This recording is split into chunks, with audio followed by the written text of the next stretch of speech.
It seems over. So, because they did all that. Okay. And it was good to work with there. It seems over. So, because they did all that. I can stand. They're a lot. Good to work with there. I can just see them. They're a lot. So,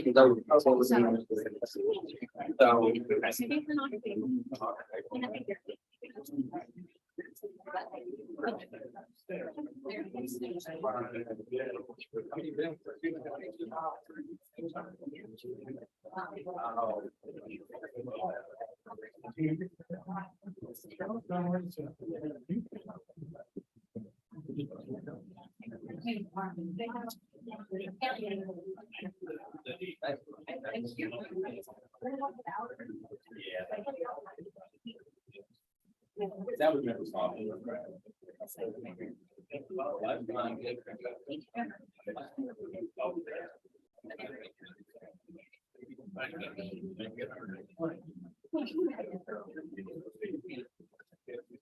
Yeah, that's all.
Yes, I did.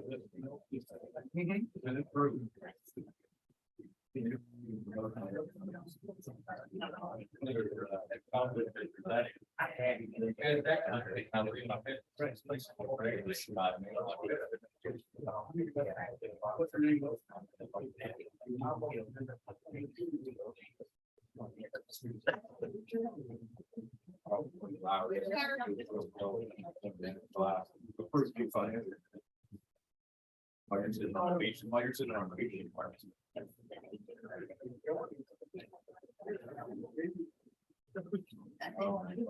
after you meet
I do remember the picture. I sent me a picture of that, and then figure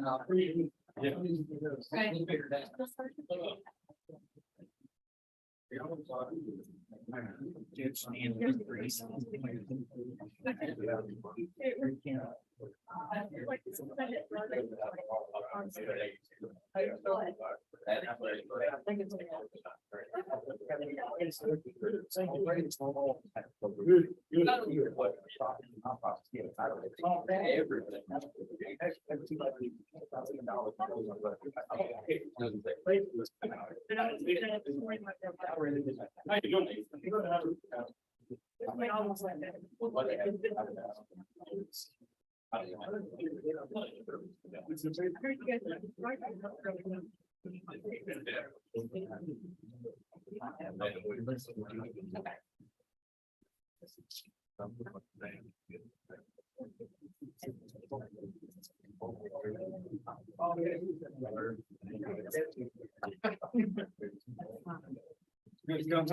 Sorry.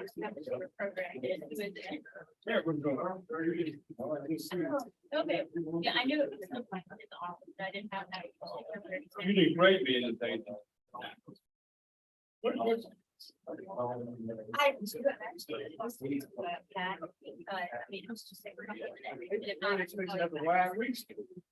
mean,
it's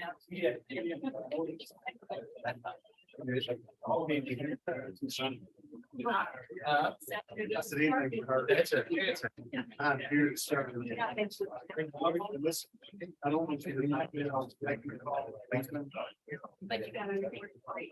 do have. I do some. You gotta go back. Oh, they look good. Are they still sore? You don't want to point out. Oh, no. Unless you put it in the blender, I can't. Okay.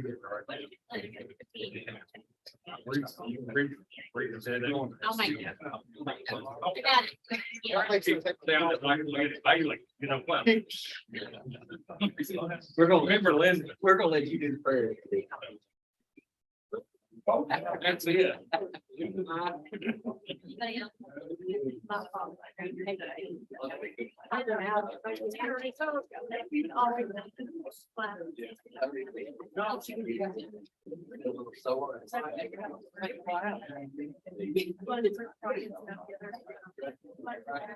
don't know. I know it. When we don't stop pouring.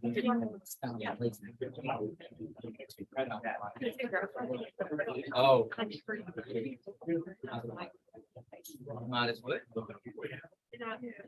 You do so good.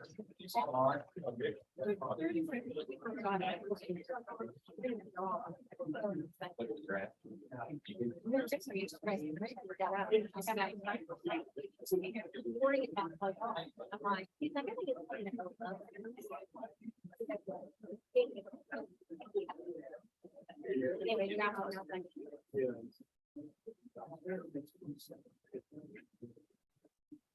You heard me.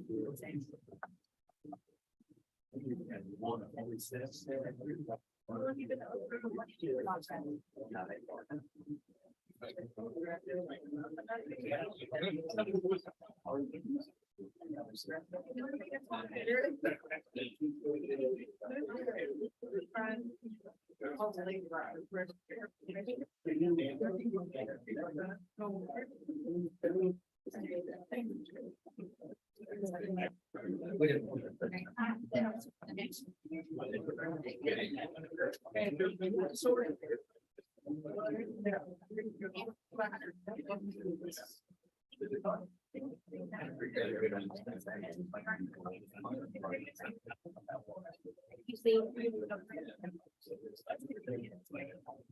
We're not setting aside. Yeah.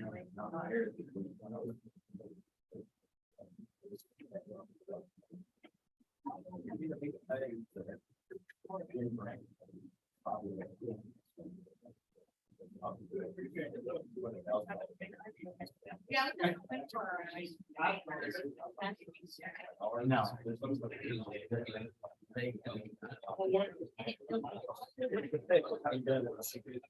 It doesn't make a best.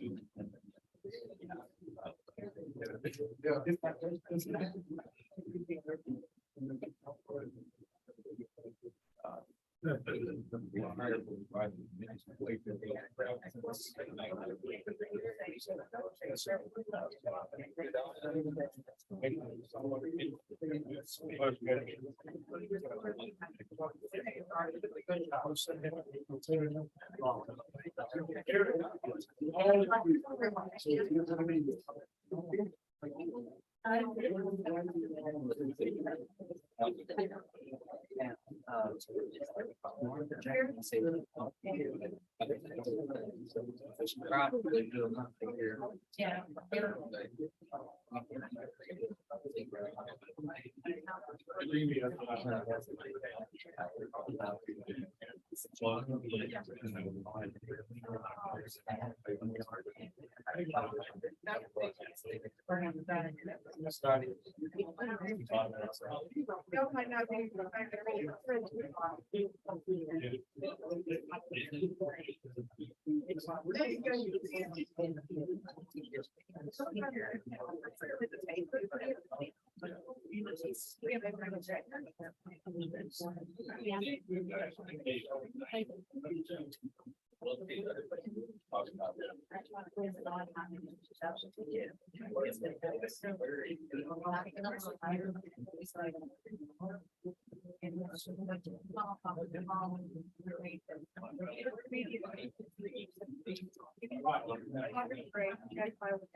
Be the master.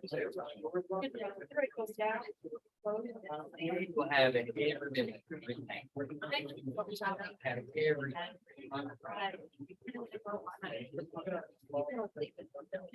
I get carried away about it.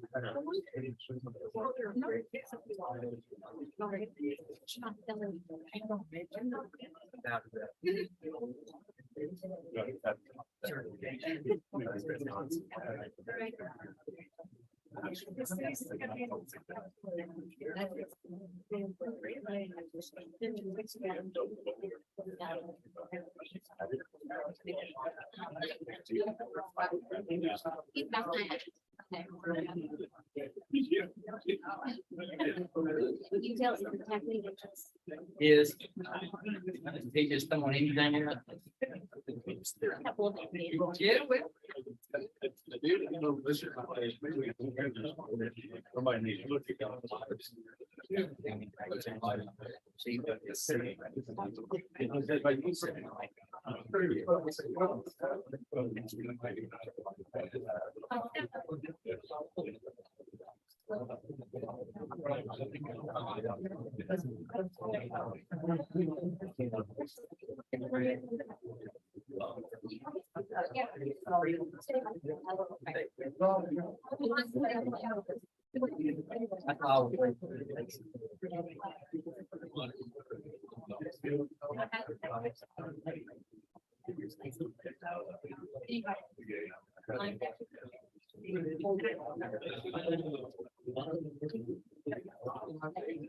Yes.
Yeah.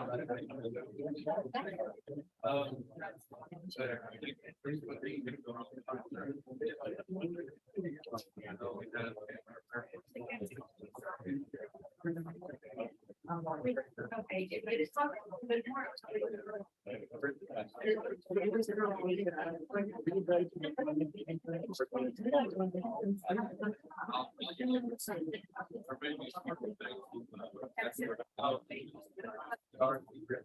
is a very good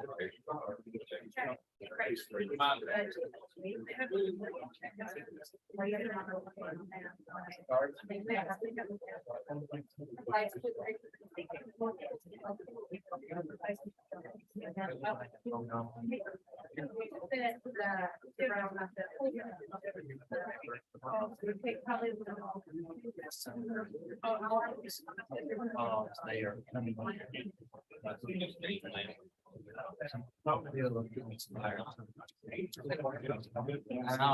I'll be there.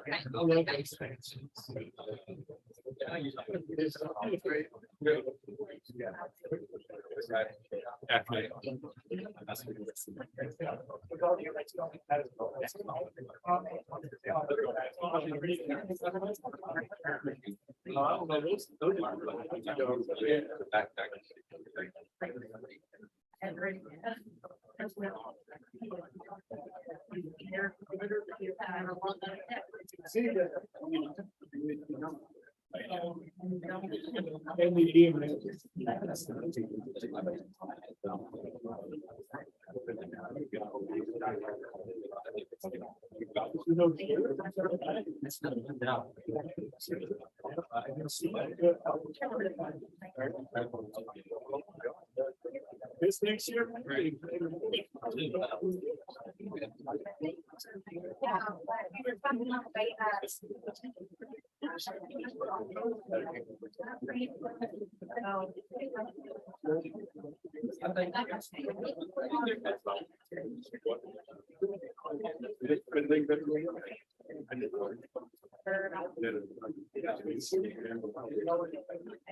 Yeah.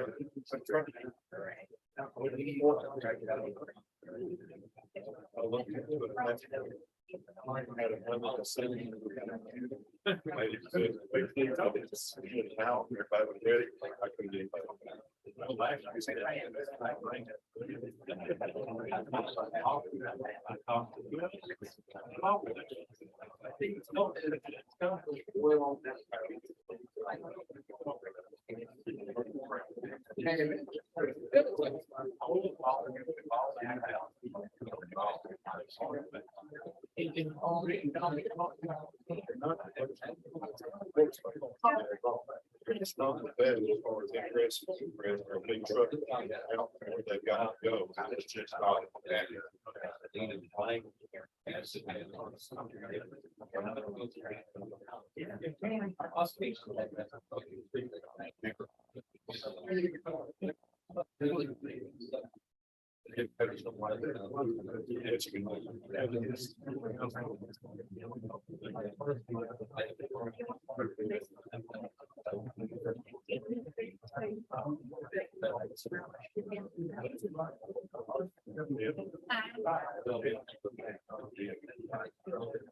I know that everyone else is going to push their buttons on the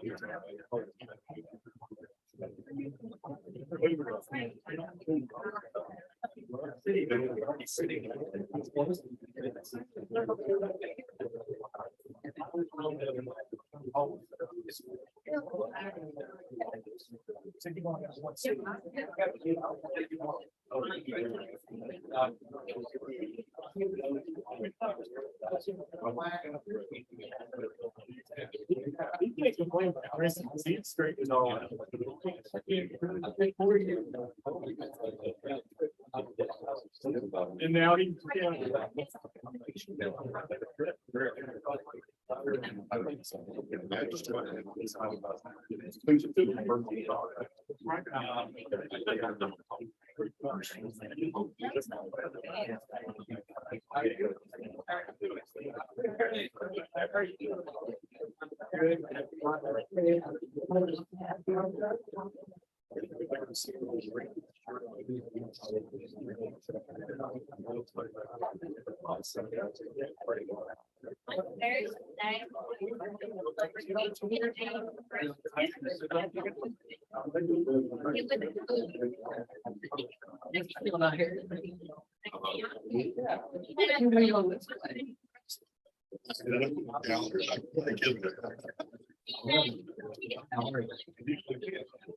I'm glad you're here.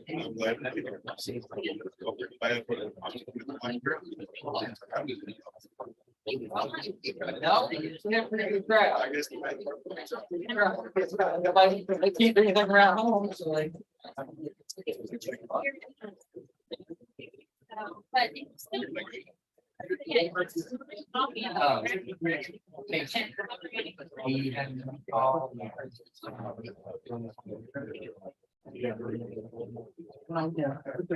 And I think they're gonna try to. I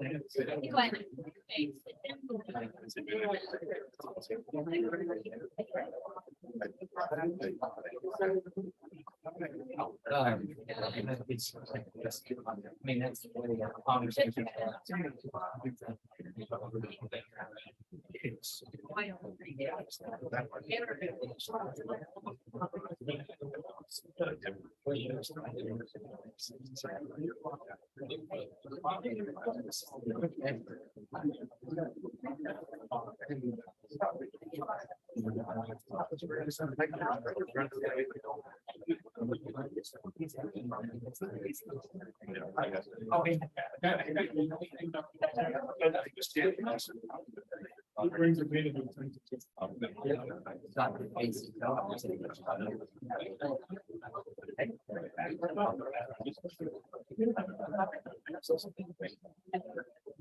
It's how much point to the advance.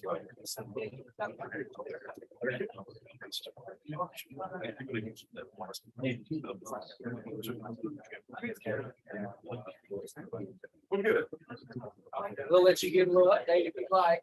I mean. And they said that. Understood. Understood.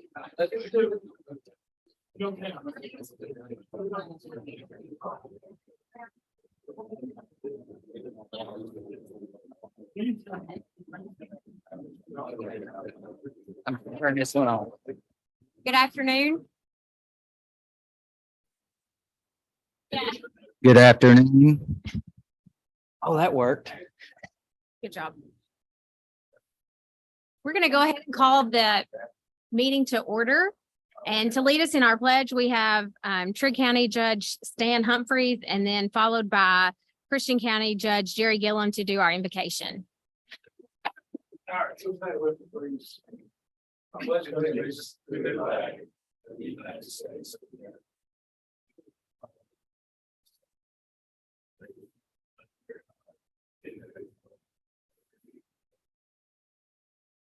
Right, Father, we come to you today, we just lift you up, Lord, we thank you for the rain we've seen recently, Lord, we pray that the leaders of this area will accept your guidance, and if we're willing to listen, Lord, let us do the things for the best of all our communities. Lord, we ask these things in the precious name of Jesus. Amen. Thank you. First order of business we have is the approval of the minutes. They were,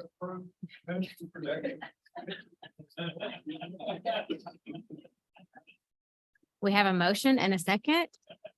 All in favor? All right, motion passed. Okay, next we have our financial report with Mayor Kevin Cotton. Move to approve.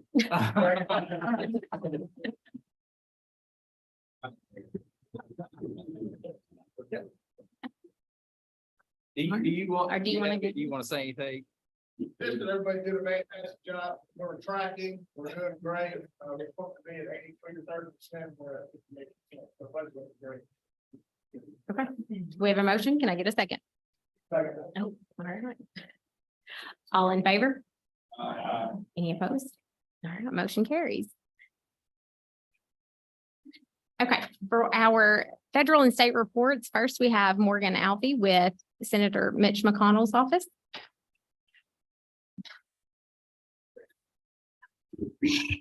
Afternoon, everyone. Just a couple of notes. I know since our last meeting, the Delta Regional Authority funding opportunities have been announced. We're happy to provide letters of support.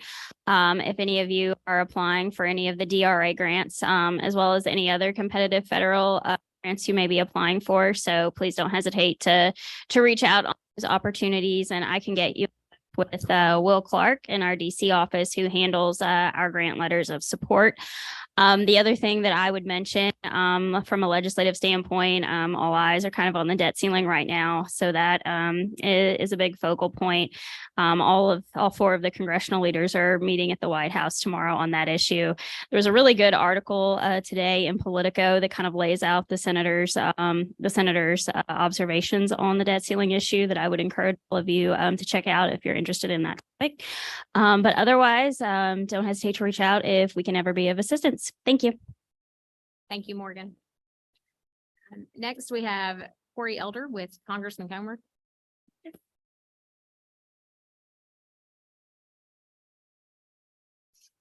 Thank you. It's great to be here with you all. Wanted to start by saying that every year Congressman Comer has a congressional art challenge where high schoolers submit art for the program, and it's going to be announced a little bit later today. But one of the winners was from here in Christian County. So I just wanted to share that with you all and encourage you all to talk with your schools and have the high schoolers submit next year. It's a really good program. Morgan mentioned the debt ceiling has taken up a lot of the oxygen in DC. Congressman Comer supported the Limit, Save, and Grow Act related to the debt ceiling, and that's more in tune with its name as opposed to the Inflation Reduction Act. This bill limits and decreases several of the other things that have been passed previously that have increased spending from the federal government. Congressman Comer and Senator Marshall introduced the Save Local Business Act as well. This promotes and establishes policies that empower small businesses and keeps them free from stifling and at times duplicate regulations from unelected bureaucracy. Been talking with a lot of farmers. I was here at the Christian County Ag Business meeting the other day. There is so many complications coming from the pandemic and supply chain shortages into other farming inputs. And so the farm bill that's coming up is going to be, really delicate and making sure that we, keep true to everything that our farmers need, as well as handling some of those leftover things from the pandemic.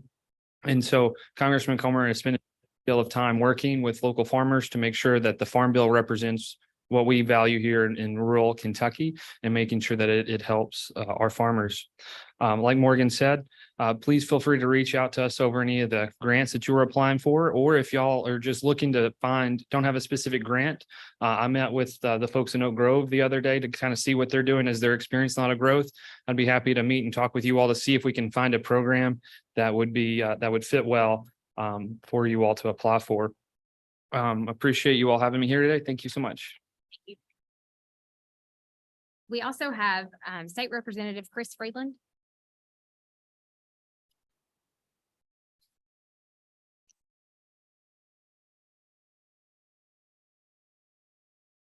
Well, thank you. Not a lot to report. We're in the interim session at the moment. We'll be starting up our interim committee meetings, I guess in June. So probably have more to report then as we look forward to the budget next year in the Kentucky State House and Senate.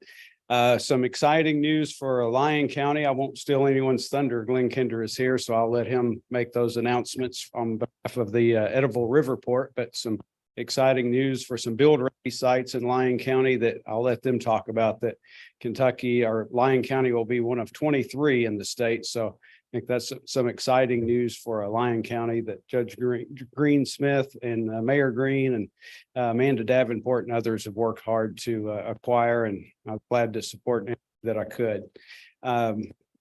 See, our chairman here from A&R is here, so I won't steal any of his thunder as well, but he always likes to say, he's allowed me to be the budget chair for the House General Government. So a lot of work will be happening here very soon, and a lot of work has already happened. As Jason always likes to say, we budget to needs and not wants. So please consider that when making any requests. But anyway, thank you very much and look forward to hearing from Glenn and others. Thank you. And then Marta Elliott with USDA. You have anything, Mark? Have a report, but we do have plenty of loan funds for water and sewer projects and also community funds program. So if you guys have any questions, Jason knows how to get to me. I'm in Mayfield, I kind of parts of that. Let us know if we can help you.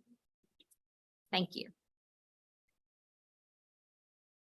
Next, we have our staff reports and Amy Frog with the Community and Economic Development.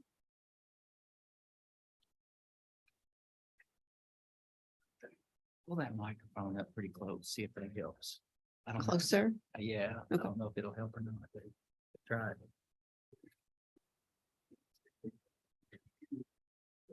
Well,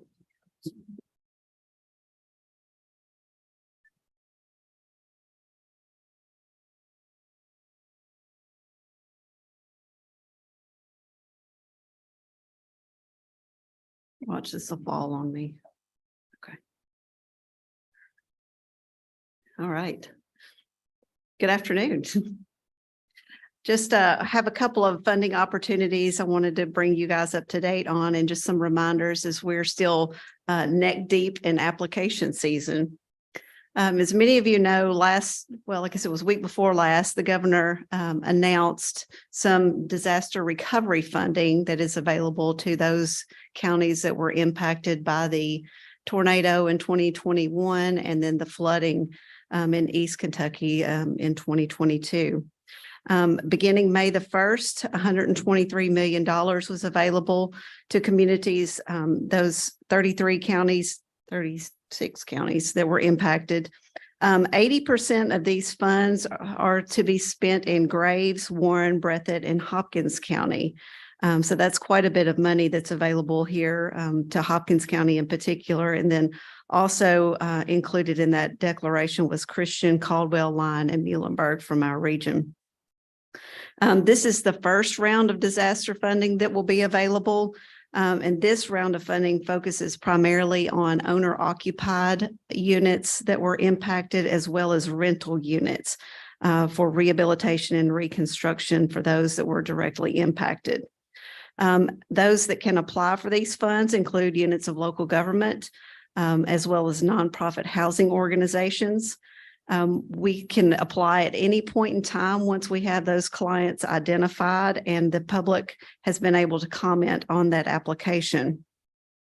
The Department for Local Government, we've had a couple of meetings with them, and they encourage us to apply as soon as we can. They want to get this money on the street to those communities that were impacted as quickly as possible. For the owner-occupied rehab and reconstruction program, again, that must be owner-occupied units or lots that were directly impacted by the tornado. Excuse me. Up to $200,000 per unit can be applied for. There is no cap on the application amount, so we can look at assisting as many units that we need to under that application. We do have to consider any insurance or FEMA payments that were made to those homeowners in putting our budget together for this project. But hopefully we will be able to make up that gap that they need to get those homes reconstructed. We will be reconstructing the homes on the same footprint or on the same property, and there are no income limits required for this program as there are in traditional housing programs.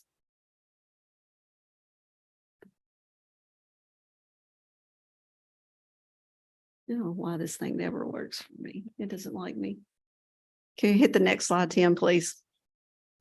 On the rental side, again, the same individuals can apply, local governments and nonprofits, and then for-profit housing organizations can also apply for these opportunities. For the rental units, it's up to 7 units or less, so it doesn't trigger Davis-Bacon wage rates. Again, those units must have been tornado impacted.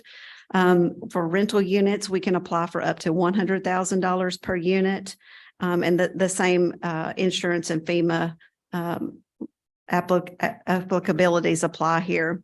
Again, we'll reconstruct on the same footprint, and then your income qualifications will be determined by the renters that go into those units, not necessarily the income level of the landlord itself. And then finally, I just have some dates I wanted to remind you all of. Your recreational trails and land and water conservation fund applications are due at the end of this month on the 31st. Angela's been communicating with several of you all regarding the EV charging and fueling station grant program. Those are also due on May 31st. As Morgan mentioned, the DRA application that we talked about last month, that did not come out as soon as DRA originally anticipated. So the original due date of the 6th of June has been extended to the 24th. So we've got a little bit of time on those. Remember that the DRA strategic planning opportunity is still ongoing, and that will be on a rolling basis until those funds are expended. And then, of course, our traditional CDBG programs are open as well, with those due dates in September and January of next year. Do I have any questions on any of these opportunities?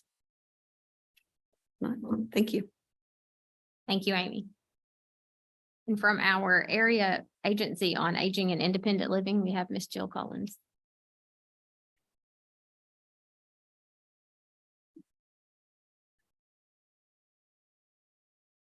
Good afternoon. I'm going to provide an update to you regarding our procurement process. As you all know, we released procurement shortly after the first of the year, and I'm ready to make some recommendations to the board this afternoon.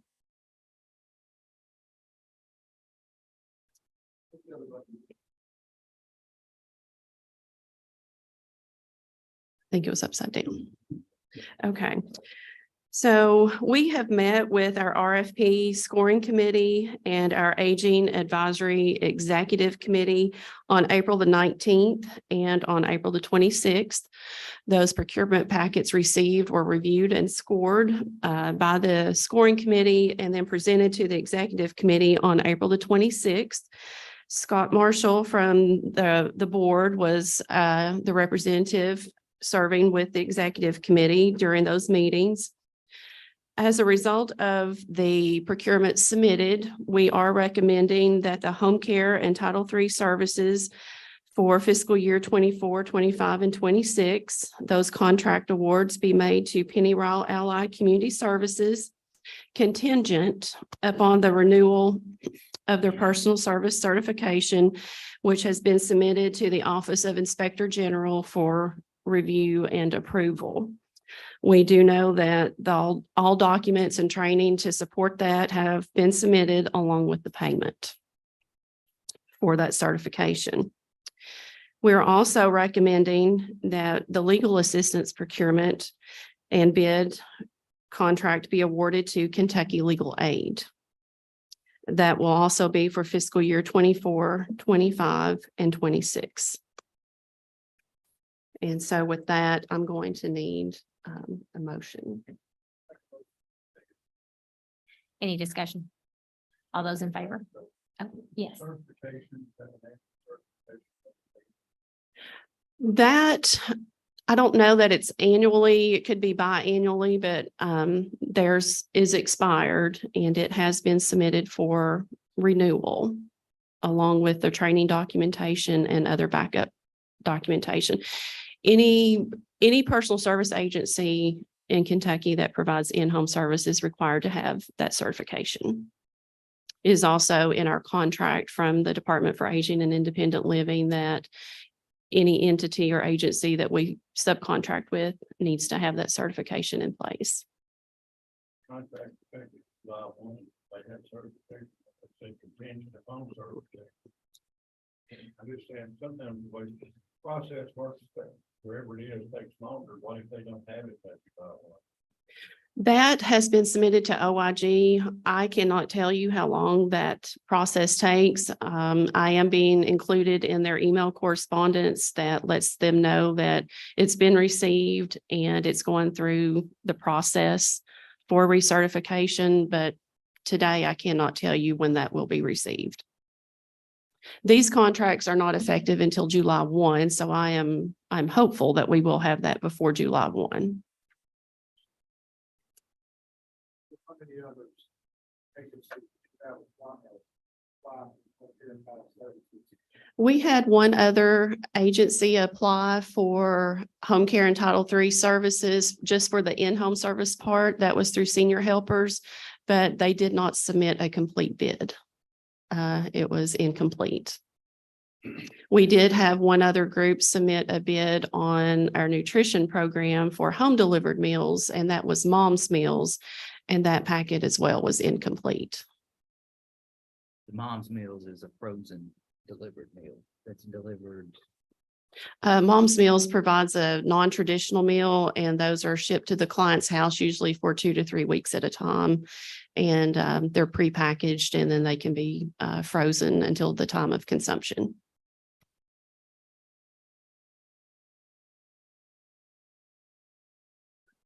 I'm gonna vote for it, but I'm gonna make a statement. I think we provide this service to someone who contracts. This is PeADD. I will challenge everybody in the room on PeADD. We need to examine some process itself. This can't go. There are several issues I think need to be addressed. And I'm gonna say if we get past fair PeADD, the fact that the certification run out, I didn't even know. Thank you, sir. I'm challenging those of you who are on the PeADD board. You need to examine some of the things that are going on in the process, because you're more actively involved. I know it's the only service we have, but I also know every one of you county executives will be approached soon about signing a contract for them to use your facilities. I think you need to examine that closely, because right now, PeADD is basically controlling that facility 24/7. You may not even know it yet, so there's some things we need to examine if we approve this contract. Okay, we have a motion and a second. Any other discussion? All those in favor? Any opposed? Motion carries. Okay, so as soon as I do know about the recertification and the renewal on that, I will make sure that that correspondence is provided to the board immediately. The next item that we want to discuss will be reviewed by Amanda Stokes, and if she could come up, she's going to update you on the revisions to our area plan.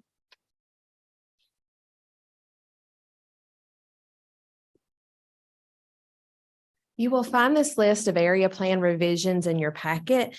Therefore, fiscal year 23 through 25. The plan covers our administration and provision of services for older individuals in the Penny Ryle region. The plan was originally submitted to the Department of Aging and Independent Living in 2022 and approved. So this year we are strictly doing revisions on that plan.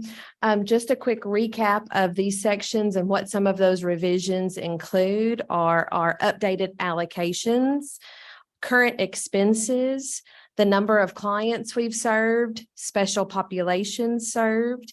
It also includes the addition of assisted living facilities being addressed within our plan, which are now a part of the group that our district long-term care ombudsman can go in and advocate on behalf of for those individuals and their rights within the assisted living facilities. We've also updated staff numbers, volunteer numbers as well. And then our ADRC, our Aging and Independent Resource Center, Aging Disability Resource Center, the number of calls, as we have seen a large increase in the volume of calls that we receive from individuals who are needing assistance. We met with our Aging and Independent Living Advisory Council Executive Committee on April the 26th, and they also reviewed these revisions and made the recommendation that we submit those to the Department of Aging and Independent Living for their approval. In addition to those updates, I just want to also call attention to May being Older Americans Month. And for reference on our website, there is an extensive list of special activities occurring throughout the month of May in our region. Those can be viewed on our website. We encourage individuals to participate in those if you're available to. A lot of those events will be conducted at our local senior centers. Are there any questions regarding these revisions? Thank you very much. Thank you, Amanda. As the board approved that area plan in 2022, we do not need approval on a new plan. We're just making you aware of the updates that will be provided to our state unit on aging at the end of the month. And if anyone has any questions on anything that we've reviewed, I'd be happy to address those now, or you can see me after the meeting. Thank you. Thank you, Jill and Amanda. And then from the West Kentucky Workforce Board, we have Derek Cord.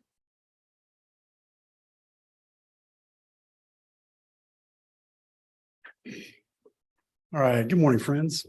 Provide the quick workforce update on behalf of Sheila Clark, couldn't be here today. We've recently had 3 job fairs targeting the high school seniors in Christian, Crittenden, and Trigg counties going directly into the workforce. So not joining the military, going on to college. Those took place at the end of April and the 1st of May. There was a great turnout for each event with interviews conducted on site and offers made to some of the students. Job fair coming up at the Breathitt Career Center on Riverfront Drive in Hopkinsville will be Wednesday, May 17th. I think we have 12 employers set to be there for that event. Muhlenberg County Job Fair on Tuesday, the 23rd of May, taking place from 9 a.m. to 2 p.m. at the Sue and Brown Badgett Center in Greenville, followed by the West Kentucky Workforce Board meeting on Wednesday, 24th of May at 10 a.m. at the Lake Barkley Convention Center in Cadiz. Excuse me. On Wednesday, May 31st, we're holding the It's Time for a Job Fair at the Boys and Girls Club in Hopkinsville, Kentucky as well from 9 a.m. to 1 p.m. So some more news specific to the Fort Campbell area. I recently attended job fairs held by the Spouse Employment Office and the Career Skills Program Office, with both of these events seeing upwards of 200 job seekers in attendance. We have the 2023 Week of the Eagles right around the corner coming up, with the division celebrating 80 years of excellence. Event and activities will start with a boot display for the Fort Campbell Fallen Service members on Friday, May 19th, followed by an air assault school demonstration, a mass reenlistment ceremony, and a memorial ceremony throughout the course of the week, culminating with a division review held Thursday, May 25th. Some recent collaborations with Southwestern Kentucky Economic Development Council have been successful in seeing local manufacturers visit Fort Campbell for in-person meetings with transitioning service members the last Tuesday of each month. This monthly manufacturing seminar takes place in the Transition Assistance Program facility, where plant leaders and HR professionals have an opportunity to learn about each individual service member's military experience and post-military goals.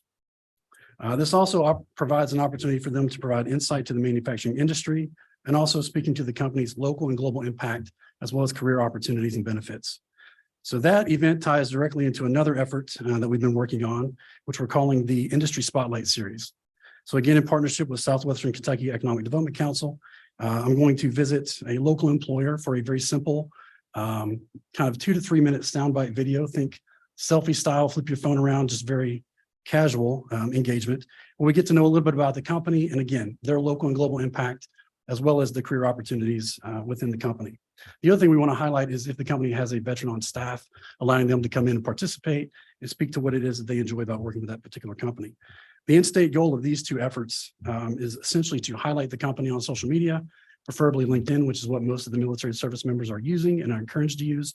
So we can highlight a company a couple of weeks in advance, and then showcase that company with the visit on site at Fort Campbell that last Tuesday of the month.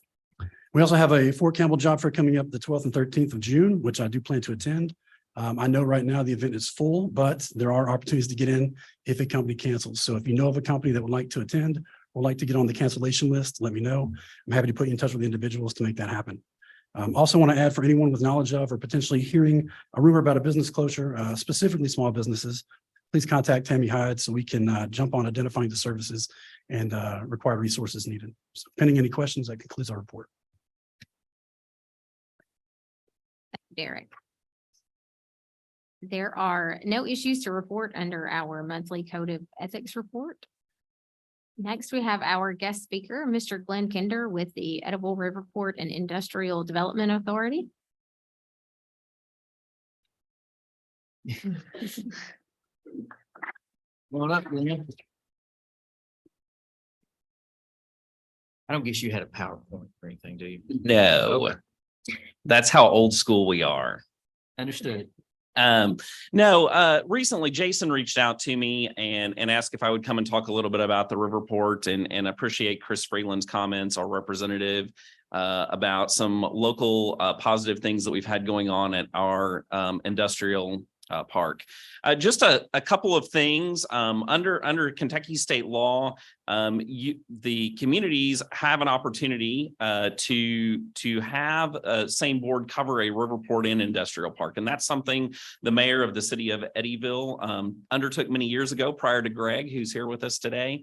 But again, our board of directors covers both entities within our community, being the industrial park as well as the Riverport. And so, yes, our exciting news as of last week, with appropriate designation from the governor's office, we have 2 build-ready site pads at our industrial park that we have done through a variety of grant programs here recently. Some with our utility provider, some with the state, and again, some local investment as well, which has been very, very positive. How we've leveraged all of those pots of money to put these 2 sites together. When I was talking with Amanda, who is a tremendous resource for us, you know, one of the great things that we have is the fact that with this Build Ready certification, it's going to give us additional attention. And there's so few Build Ready certified sites in Western Kentucky. So we're excited to be able to be a part of that. There's also some over in our neighboring county in Caldwell. And so again, we believe that those are great things for our success. And unless anybody else wants to talk about the industrial park, I'm just going to talk about the Riverport because Jason said that's what everybody would love to hear about. So I'm going to take his lead on that. Our Riverport has been in existence probably since the 1970s. And I say probably, I don't actually have an exact date, but it really started with some visions from our community to develop that infrastructure. Some unique things about the Riverport in Eddyville is I believe it's the only Riverport that is in this particular territory, in our PeADD territory. And so it is a unique opportunity for that connection to that water commerce, being able to connect to our waterways and take advantage of being on the Cumberland River. Not only are we on the Cumberland River, but we also happen to sit on Lake Barkley, which provides our tenants a very unique opportunity in the fact that our water levels are going to stay stable throughout the year. With the lake level being controlled by Army Corps of Engineers and the Tennessee Valley Authority, what we see is that our water levels stay within about a 5-foot range. And that's something that if we were on the Ohio or on the Mississippi River, we would not be able to offer our tenants. And so we have that unique opportunity that we like to offer to our tenants that participate with us and have that. And again, that's something that's out of our control, but a unique feature that we can offer. Additionally, not only are we on the lake, which provides that stable water level, but we're on a bay, which means we're not fighting the current. So we don't have to have as much infrastructure for a company to operate necessarily as somebody who would be located on a river that's going to have that consistent current coming by. Not only because we're on a bay, that gives us another advantage in the fact that we don't have to have continuous dredging. A lot of our friends that are on the Mississippi River, for example, they're going to fight a lot of dredging. And so again, that's something that we don't have to do a lot of. But I would give a shout out to Delta Regional Authority. Almost 20 years ago, they invested in us in some dredging, and that dredging has not had to take place in the last 20 years. We're not at a point where we need to do dredging. We recently did a sound survey. We know what our depths are, and we're excited about that again, so that we can take our dollars and invest in other things. Just to give you some examples of what we do, I like to affectionately talk about the fact that we do global trade through our Riverport. And a lot of people don't think about that. I mean, we think about international companies investing in the United States, and we have a lot of that, you know, within our area. But the fact that we do global trade when we're trading products such as our grain or our fertilizer that are going to be coming from an international country or going to an international country. Just to give some examples of what that looks like specifically, within our grain operations that we lease out to a company, we will end up exporting somewhere in the neighborhood of 14 to 15 million bushels a year. We do that with only 70,000 bushels of storage capacity on site, which is a challenge for us, but it's also great to be able to talk about what we do and support that local agriculture community in the fact that they have a network that they can tie into and be able to send their grain outside outside of the United States if they so choose through those deals. And on the flip side of that, where we do our importing is on the fertilizer. So that input that is needed for our farmers to be able to grow their products, put that into production and produce that grain down the road. But I will tell you that our exports far outweigh our imports. And so at the end of the day, as an organization, we're going to export more. We're going to do more for the United States economy than we are another international economy. And I like to share that because I think that's important, because we hear so many times about how we're in a trade deficit. But I want to highlight that locally we are trade positive for the United States. And I think that's something that we need to talk more about in what we do in our communities. Beyond those two particular products, another thing that I think is exciting, unless you happen to be traveling down I-24 when they started to slow you down, but there was a business here in Hopkinsville that was receiving some stamping equipment from another country, and we were able to offload that at our river port. And then they did slow the traffic down for a little bit to transport that here to Hopkinsville. But again, that equipment was delivered to our river port on barge, and we worked with a transportation company to bring that into the community. And obviously, that's something that we would do with anyone else who had that kind of a need to be able to support their business, being able to bring those products in on a barge, get them offloaded, transported appropriately. And again, somebody smarter than me has to figure out all the bridge heights and all that stuff to get around. But I do apologize if you were behind those super loads that took 5 or 6 trips from Eddyville to Hopkinsville. Beyond that, and I heard the workforce talked about, and one of the things that's important to us, we don't have a large staff. I can tell you that my staff size is 3. We have a board of directors that's a size of 6, but where we make those community investments is really through our tenants and those relationships. Then our tenants end up doing the majority of the employment, and that's good for us.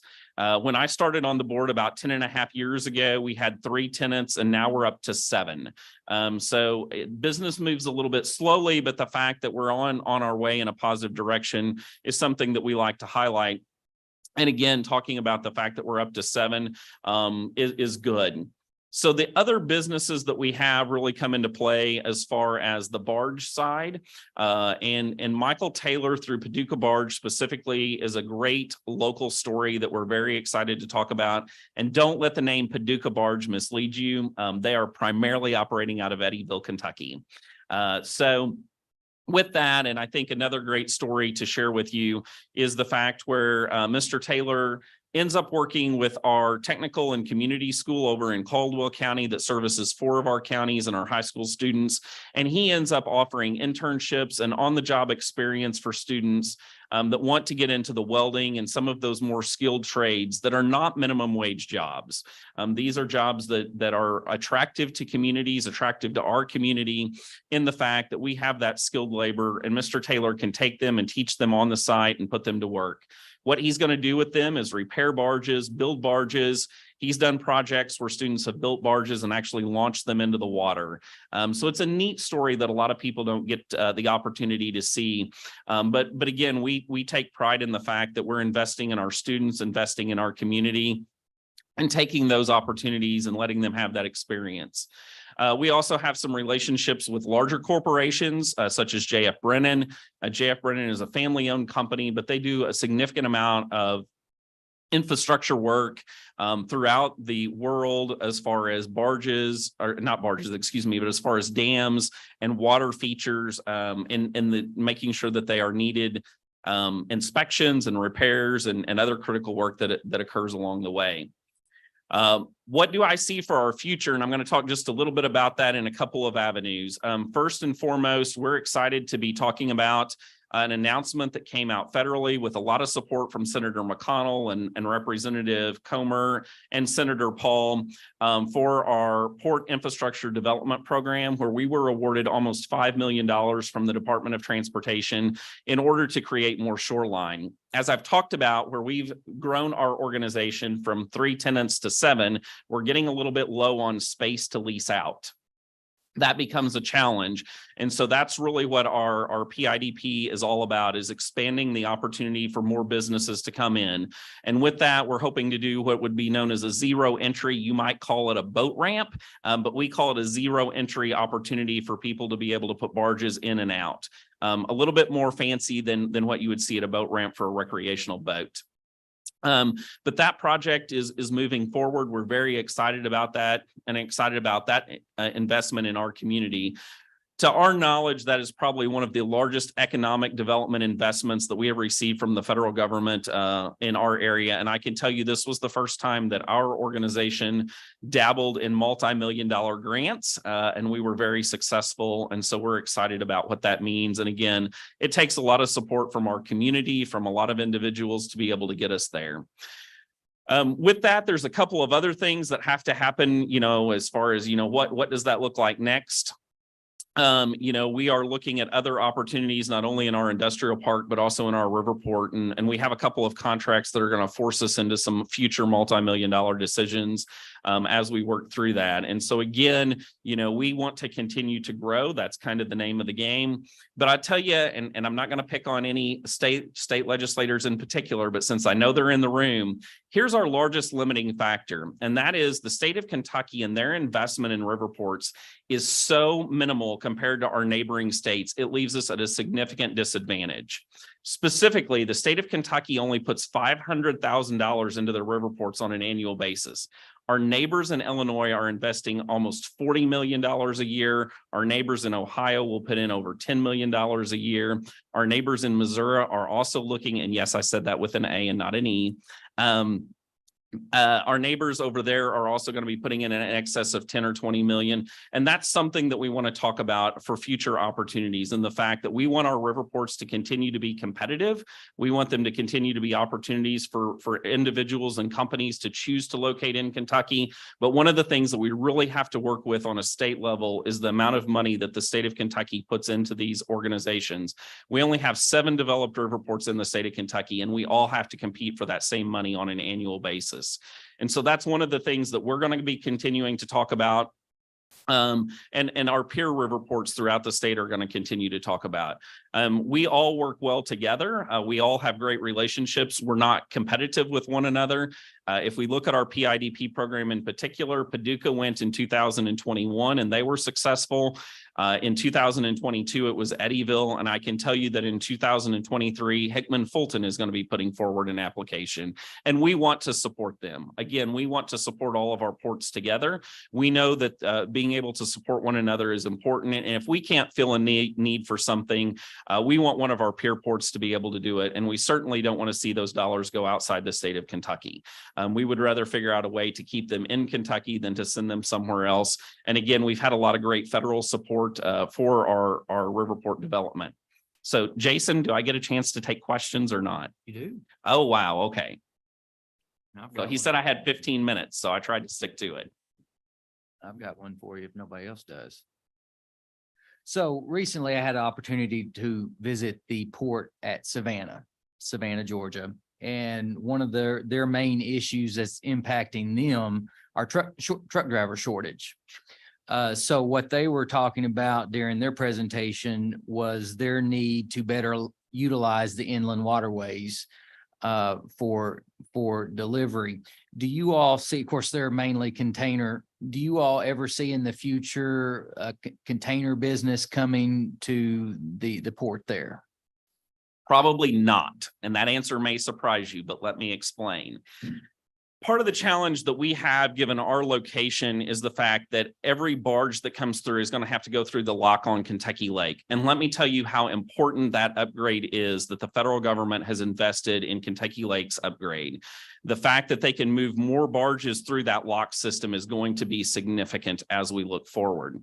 But container on barge is not something we are pursuing at this particular point in time, primarily because of that lock being a limiting factor.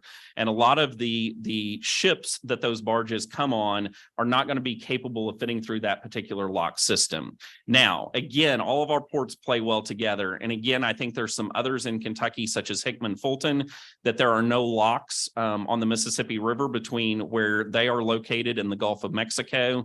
And Paducah has a limited amount of infrastructure that would be needed. They've done some things to position, such as their crane acquisition a few years ago. They're probably in a better position to look at that than we are. But again, if you just want some interesting statistics, because I like these. So a single barge, when we talk about grain or fertilizer, a single barge would hold 35 rail cars or 134 truckloads. So again, we know that barge is going to be the most efficient way to move products throughout our country. We like that. It also keeps trucks off the highways and further from degrading our highway infrastructure, which is aging. And again, we've heard our federal delegation talk a little bit about the infrastructure law and how important that is. But again, we want to be able to continue to invest so that we can put products on the water. But container on barge is going to be a far stretch for us, just where our location is in the network. But again, we would be more than willing to support some of our other river ports in the area.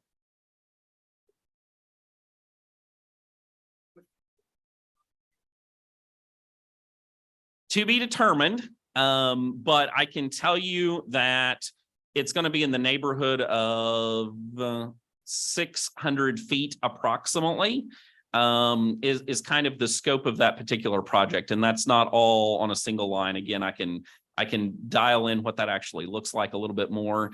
But again, that grant in particular has a matching requirement. And so we are fronting the other over $1 million of costs for the project through our operations. So we had to do a 20% match, as was the federal requirement.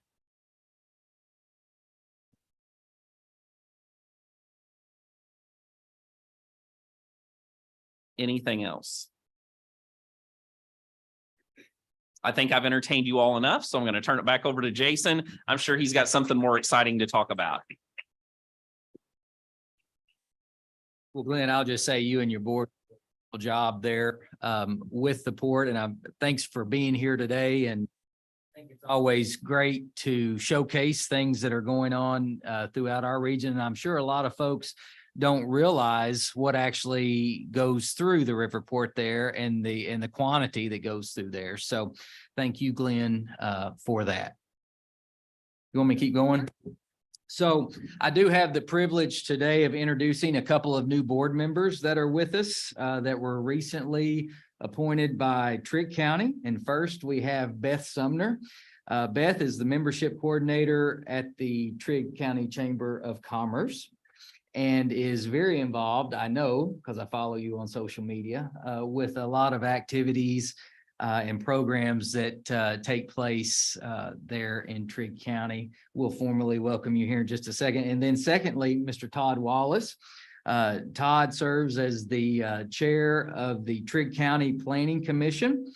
We've gotten to know Todd very well over the past few months and working with him on some planning commission business. But Todd is also in the airline industry, and from what I heard, we were talking about this in staff meeting this morning. You just do all kinds of things there in Trigg County. So I'd love to have you all joining us. And if there are no questions, they are fulfilling a couple of unexpired terms on our board, and then we'll become official. Then we'll have a new term come July 1. But because they are fulfilling unexpired terms, the board will need to formally approve Judge Humphrey's nomination to the board. All right. Second. Okay. All those in favor? Any opposed? Motion carries. I also wanted to introduce Mr. Brian Ahart. Brian has been with us for a while, but he is now the Public Works Director for the City of Oak Grove. Glad to have you joining us today, Brian. And then Diane Ford Benningfield with the new City Administrator in Marion. So glad you've got big projects going on.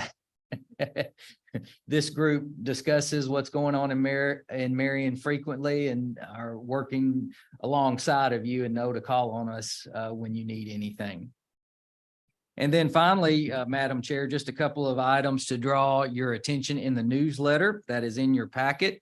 First, I would like to introduce a new employee to you, David Likes. David, if you don't mind to stand, he has joined us as our new accounting clerk, and David comes to us with a bachelor's degree in accounting, as well as experience in the insurance and accounting sector. So welcome, David. Let's show him. And then secondly, just one more reminder about our annual dinner that is coming up next month. That will be June the 12th. We will not have our regularly scheduled board meeting that day at lunch, but we'll have it that evening at the Bruce Convention Center here in Hopkinsville.